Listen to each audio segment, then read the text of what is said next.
Om Swastiastu, sahabat Duta Dharma. Kembali lagi di channel YouTube Lembaga Dharma Duta Sulawesi Tenggara bersama Blijul. Kali ini, kita akan menyelami salah satu karakter paling kompleks dan kontroversial dalam Wiracarita Mahabharata. Dia adalah sosok di balik layar, sang ahli strategi licik, dan pemicu utama perang saudara yang menghancurkan dinasti Kuru. Siapakah dia? Tentu saja, Sangkuni. Banyak yang mengenal Sangkuni sebagai tokoh antagonis yang manipulatif dan penuh kebencian.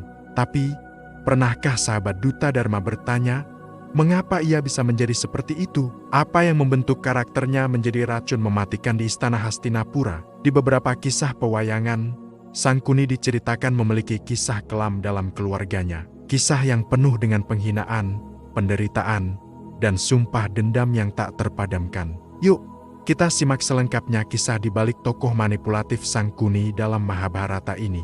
Kisah Sangkuni adalah tragedi yang menjelaskan mengapa Mahabharata harus terjadi. Akar dendamnya tertanam jauh di kerajaan Gandhara, tanah kelahirannya, dan bermula dari sebuah pernikahan yang dianggap sebagai penghinaan besar. Sangkuni adalah pangeran dari Gandhara, putra dari Prabu Subala. Adiknya yang cantik, Gandhari, dilamar oleh Destarastra, pangeran dari dinasti besar Kuru di Hastinapura. Awalnya, ini adalah sebuah kehormatan. Namun, kebahagiaan itu sirna saat mereka mengetahui bahwa Destarastra buta sejak lahir. Bagi Sangkuni, ini adalah penghinaan.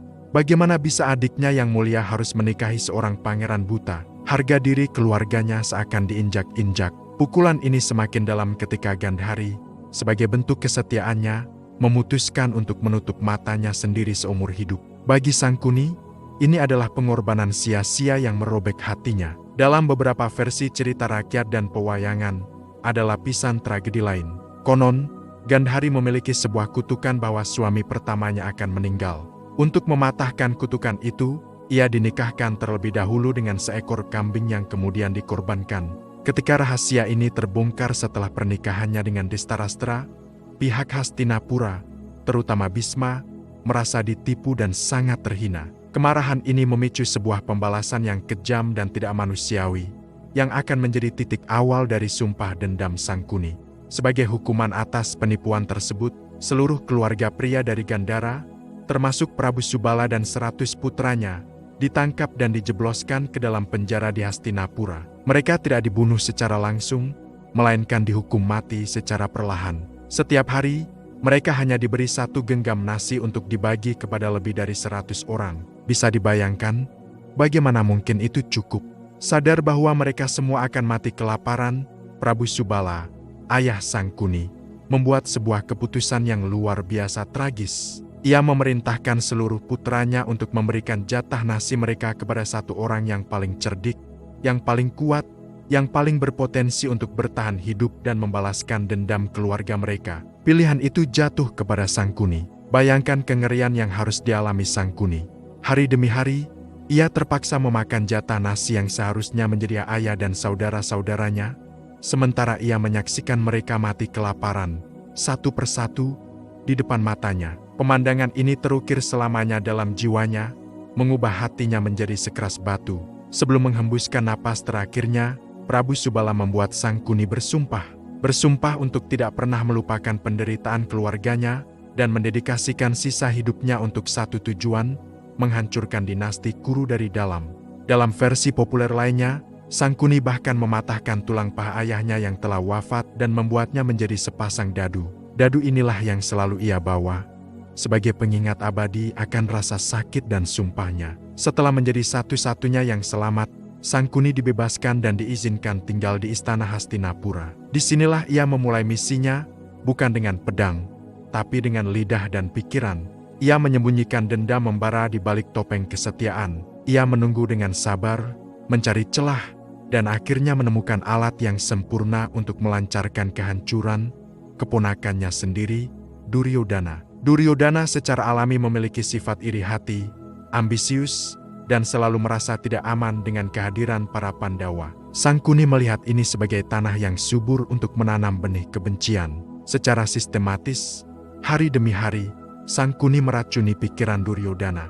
Ia membisikkan bahwa Pandawa, sepupu-sepupunya, bukanlah keluarga, melainkan musuh yang harus disingkirkan. Ia memutarbalikkan setiap tindakan baik Pandawa menjadi sebuah ancaman.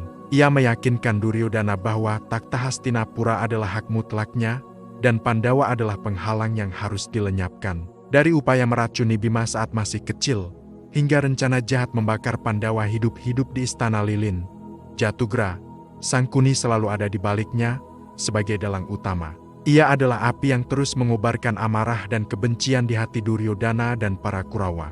Puncak dari mahakarya kelicikan Sangkuni adalah permainan dadu yang terkenal itu. Ini bukan sekadar permainan, melainkan sebuah jebakan yang dirancang dengan sempurna untuk menghancurkan kehormatan dan segala milik Pandawa. Dengan dadu curang yang terbuat dari tulang ayahnya, Sangkuni memastikan Yudhistira, yang memiliki kelemahan pada judi, kalah telak.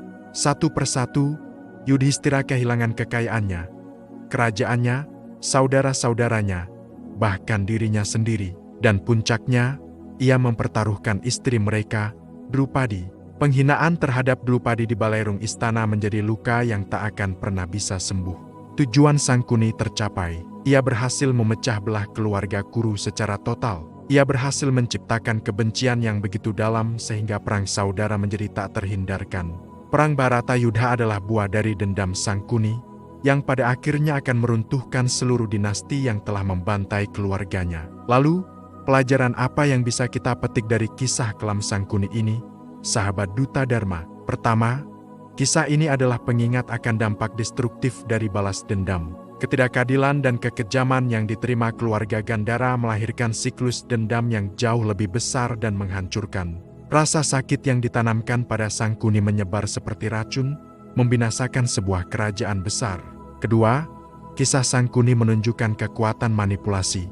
Kehancuran tidak selalu datang dari kekuatan fisik, tetapi bisa berasal dari hasutan, fitnah, dan bisikan-bisikan beracun yang merusak moral dan akal sehat dari dalam. Sangkuni adalah representasi dari era Dwapara Yuga, di mana kecerdasan seringkali digunakan untuk kelicikan dan adharma. Dan yang terpenting, kisah ini mengajarkan bahwa niat tidak selalu membenarkan cara. Mungkin, niat awal Sangkuni adalah untuk membalaskan dendam keluarganya, sesuatu yang bisa kita fahami dari sisi kemanusiaan. Namun, cara yang ia tempuh sangatlah jahat dan melampaui batas. Dendam telah membutakan mata hatinya dari kebenaran, keadilan, dan dharma. Ia menjadi sama kejamnya, atau bahkan lebih, dari orang-orang yang ia benci.